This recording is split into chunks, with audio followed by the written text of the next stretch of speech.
नमस्कार, मैं डॉक्टर सुभाष चंद्र बाबल weights YouTube channel में आपका स्वागत करता हूँ। आज मैं आपको बताऊंगा कि प्रोलैप्स क्या होता है, जिसको हम हिंदी में विस्थापन कहते हैं। बहुत ही इम्पोर्टेंट टॉपिक है। गायनेकोलॉजी की बात करें, यूट्रस की बात करें, गर्भाशय की बात करें, सर्विक्स, वेजाइना, सब इसमें आएगा। तो सबसे पहले मैंने लिखा है प्रोलैप्स, जिसको हम हिंदी में विस्थापन कहते हैं। इसकी डेफिनेशन लिखी है, शरीर के किसी अंग का प्राकृतिक छिद्र से बाहर आना।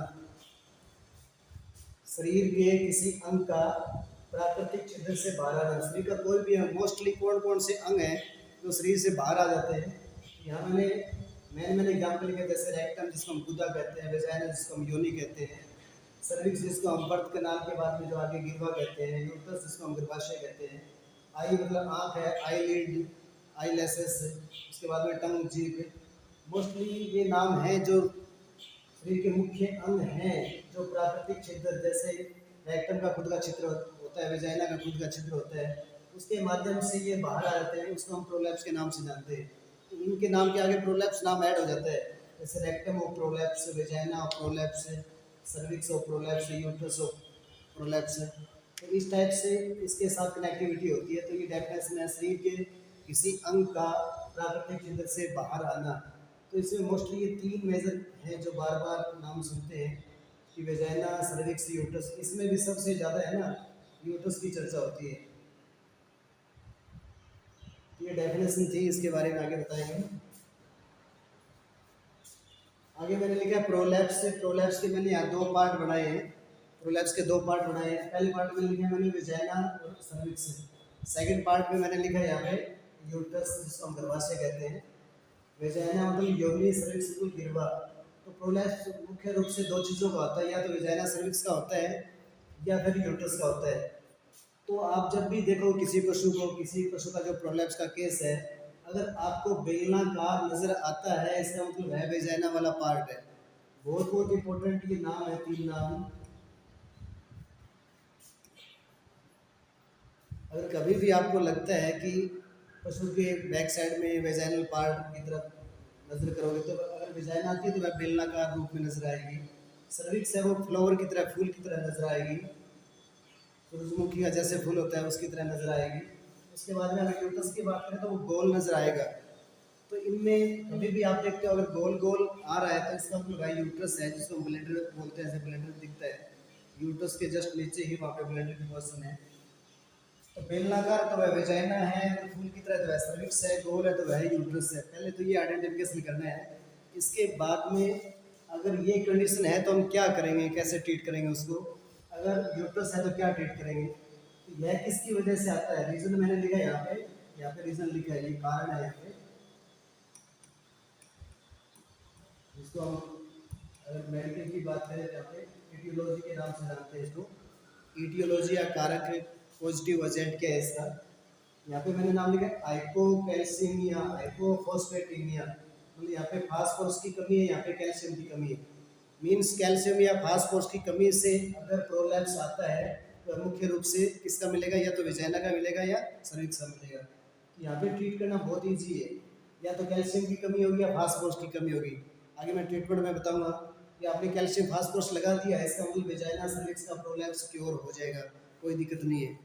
लेकिन दिक्कत किस में आती है, यूट्रस मतलब गर्भाशय वाले में या ब्लैडर में दिक्कत आती है। अगर गर्भाशय का प्रॉब्लम है तो साइज तो कैसा दिखेगा, उसका आकार कैसा दिखेगा, डिजाइन कैसा, गोल दिखेगा। तो मैंने यहाँ पे रीजन लिखा है, जैसे एटियोलॉजी, इसकी एटियोलॉजी क्या थी, हाइपोकैल्सीमिया या हाइपोफास्फेटेमिया है। यहाँ पे रीजन क्या, मुख्यतः पेशाब या यूरिन की दिक्कत की वजह से ऐसा होता है। कोई पशु में अगर पेशाब की दिक्कत हो रही है, पेशाब करने में दिक्कत हो रही है, तब यह मुख्य रूप से दिक्कत होगी, मतलब ब्लैडर दिखा रहा है या यूट्रस दिखा रहा है। तो यहाँ लिखा मैंने जोर लगाएगा पशु, बार बार जोर लगा रहा है, इसका मतलब वो पेशाब के लिए जोर लगा रहा है। लेकिन पेशाब के लिए जोर लगाएगा तो कौन सी चीज़ बाहर आ जाएगी, यूट्रस उसका बाहर आना शुरू हो जाता है।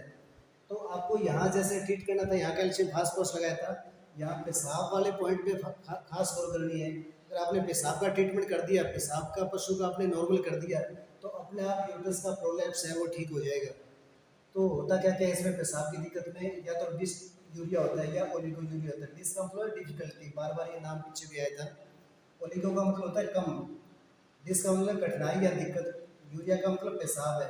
पेशाब करने में अगर पशु दिक्कत महसूस कर रहा है तो उसको हम डिसयूरिया के नाम से जानेंगे। अगर पेशाब की मात्रा कम हो रही है तो उसको ओलिगोयूरिया के नाम से जानते हैं। कई बार पेशाब बिल्कुल बंद हो जाता है, इसको एयूरिया के नाम से जानते हैं। तो मोस्टली ये दो समस्या यहाँ पे, या तो डिसयूरिया होगा या ओलिगोयूरिया होगा। या तो पेशाब दिक्कत महसूस करेगा पेशाब करते वक्त, या पेशाब की मात्रा कम हो जाएगी। तो ये कंडीशन होने का क्या कारण है? ये तो ईटियोलॉजी किसकी है? यूट्रस के प्रोलैप्स की है।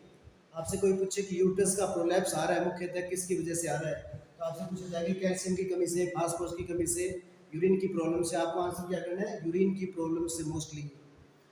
तो यूरिन की प्रॉब्लम हुई किस कारण से है? अगर आपसे ये कोई पूछे कि पेशाब की दिक्कत या पेशाब की मात्रा कम क्यों हो गई, इसका आपको रीज़न बताना। मैंने यहाँ पे 3 रीज़न लिखे हैं। एक नाम लिखा मैंने डिहाइड्रेशन, एक नाम लिखा है हाई कंसंट्रेशन ऑफ यूरिन, एक नाम मैंने लिखा है कीटोसिस। ये तो अंग्रेजी के नाम है तीनों। हिंदी की बात करें डिहाइड्रेशन तो पानी की कमी। तो पशु पानी कम पिएगा तो अपने आप पेशाब की मात्रा कम बननी शुरू हो जाएगी। अगला मैंने नाम लिखा है पेशाब गाढ़ा हो जाएगा, हाई कंसंट्रेशन ऑफ यूरिन। पेशाब की जो सांद्रता है, पेशाब गाढ़ा हो जाएगा तो पेशाब करने में पशुओं को दिक्कत महसूस होती है। इसके बाद मैंने लिखा है कीटोसिस। कीटोसिस मतलब क्या होता है? ग्लूकोज की कमी। ये अलग टॉपिक है, मेजर टॉपिक है, हम अलग क्लास में करेंगे। लेकिन यहाँ रीज़न में आपको बताना है, गर्भाशय का जो प्रोलैप्स आ रहा है किसकी वजह से आ रहा है? या तो पेशाब की क्या है, पानी की वहाँ पे क्या होगी, कमी होगी, इसलिए पेशाब कम बनना शुरू हो गया है, या पेशाब गाढ़ा हो गया, या ग्लूकोज की कमी होगी। इन तीनों कमियों की वजह से पेशाब में दिक्कत आती है। पेशाब में दिक्कत आती है तो यूट्रस का प्रोलैप्स होता है। बहुत अच्छी तरह समझना है इसको। कैल्शियम फास्फोरस की कमी हो रही तो विजाइना सर्विक्स का प्रोलैप्स होगा। अगर पेशाब की दिक्कत हो रही तो यूट्रस का प्रोलैप्स होगा। आमतौर पर कभी कभार तो खाली जो है ना नॉन प्रेग्नेंट पशु हैं उनमें भी ऐसी दिक्कत आती है, लेकिन मोस्टली प्रेग्नेंट पशु में, वो भी एडवांस प्रेगनेंसी मतलब लास्ट के जो 3 महीने होते हैं उस टाइम ये दिक्कत आती है। क्योंकि वहाँ पे जो फिटस है वो फिटस है लास्ट 3 महीनों में पेल्विक कैविटी में चला जाता है, तो वहीं पोजीशन बच्चे की होगी, वहीं पोजीशन ब्लैडर की होगी, इसलिए ऐसी दिक्कत आती है। इस दिक्कत को सॉल्व करने के लिए हम क्या करेंगे? आगे मैंने ट्रीटमेंट लिखा है। जैसे रीजन मैंने बहुत अच्छी तरह आपको बताया है, वैसे ही ट्रीटमेंट को ठीक से समझना है। यहाँ पे इसको है ना बहुत ही सब मानते हैं कि इसका कोई ट्रीटमेंट नहीं है, इसका कोई ट्रीटमेंट नहीं हो सकता, लेकिन बहुत ही बेसिक कंसेप्ट की बात करें, बिल्कुल आराम से अगर ट्रीट करते हो तो मेजर से मेजर समस्या वो सॉल्व हो सकती है। बिल्कुल ही मैंने बिल्कुल आराम से बिल्कुल बेसिक ट्रीटमेंट बताया, उसके बाद में थोड़ा बहुत यहाँ एलोपैथिक ट्रीटमेंट भी बताऊँगा साथ में। तो ट्रीटमेंट की बात करें तो मैंने यहाँ उपचार में इलाज में बताया सबसे पहले 1 नंबर पे वेजाइना या सर्विक्स का अगर प्रोलैप्स है, अभी अभी थोड़ी देर पहले मैंने बात की थी, अगर वेजाइना या सर्विक्स की प्रॉब्लम है प्रोलैप्स की, तो उसमें किसकी दिक्कत थी? या तो कैल्शियम की दिक्कत थी या फास्फोरस की दिक्कत थी। तो कैल्शियम या फास्फोरस की दिक्कत है तो आगे मैंने लिखा है कैल्शियम या फास्फोरस थेरेपी। इसका मतलब आप पशु को कैल्शियम दे दोगे, पशु को फास्फोरस दे दोगे। अगर ये दोनों चीज़ कर दोगे, कैल्शियम और फास्फोरस लगा दोगे, तो अपने आप वेजाइना व सर्विक्स का प्रोलैप्स ठीक हो जाएगा। अगर हम बात करें यूट्रस के प्रोलैप्स की, ये कोई खास प्रॉब्लम नहीं थी, वेजाइना सर्विक्स का प्रोलैप्स है वो कैल्शियम फास्फोरस लगाने से ठीक हो जाएगा। लेकिन यूट्रस का जो प्रोलैप्स है बड़ी मुश्किल से ठीक होता है। इसका लाइन ऑफ ट्रीटमेंट जो मैं बता रहा हूँ देसी, आपको बिल्कुल ठीक से इसको समझना है। यहाँ पे सबसे पहले लिखा है मैंने नींबू, ABCDEFG ऐसे मैंने यहाँ पे मार्क डाले हैं। सबसे पहले ए मार्क को समझोगे, सबसे पहले मैंने लिखा है यहाँ पे नींबू। नींबू के ब्रैकेट में मैंने लिखा है सुबह देना है। नींबू है वो सुबह देना है। आगे मैंने लिखा मीठा सोडा है वो शाम को देना है। ये दोनों साथ कभी भी नहीं देने हैं, क्योंकि एक तो विटामिन सी है वो पीएच, यहाँ पे पीएच की बात करें तो पीएच बढ़ाएगा, ये पीएच घटाएगा। अगर दोनों साथ दे दोगे तो क्या हो जाएगा? न्यूट्रल हो जाएगा, कोई इफेक्ट नहीं आएगा। इसलिए दोनों चीज़ें कभी भी नींबू या मीठा सोडा साथ नहीं देना है। तो नींबू सुबह दे देंगे, मीठा सोडा शाम को दे देंगे। इन दोनों को देने से आप ये सवाल कर सकते हो कि नींबू क्यों दिया या मीठा सोडा क्यों दिया है। नींबू देने से पशु का जो यूरिन की प्रॉब्लम है वो क्या हो जाएगी? ईजी हो जाएगी। पशु पेशाब है वो अपने आप नॉर्मल करेगा, डिहाइड्रेशन की समस्या नहीं रहेगी।